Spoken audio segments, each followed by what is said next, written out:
Between the 13th and 21st of February, Port Macquarie Library is hosting the Hands-on History Photographic exhibition.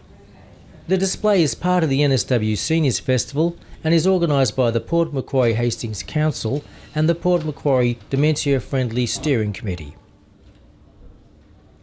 The Hands-on History exhibition is our third component of a 12-month program.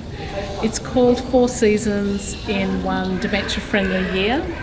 And here we are at our third component, which is the Hands-on History exhibition, working with people living with memory loss and creating on-site art exhibitions where they were the photographer as well as the subject of the photo.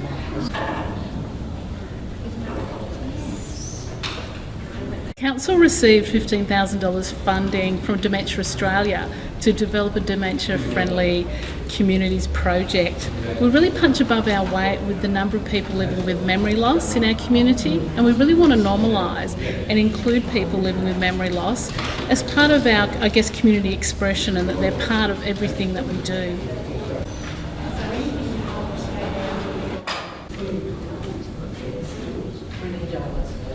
The Dementia Friendly Communities program is part of Council's Community Inclusion Plan, where we're looking to offer programs and events for all members of the community across our local government area. So that's programs for our seniors, our young people, those living with a disability, and also Aboriginal and Torres Strait Islanders. Council is currently developing its community inclusion plan, and that will be going out on exhibition later this year. So when that does go out on exhibition, we'd love the community's feedback on what they would like to see for an inclusive community for Port Macquarie Hastings. The exhibition was created by 12 senior artists working with Time Slips coordinator Lisa Hort to both reenact and photograph scenes at local heritage sites. From the quality of this year's works, we look forward to seeing the outcome of future projects.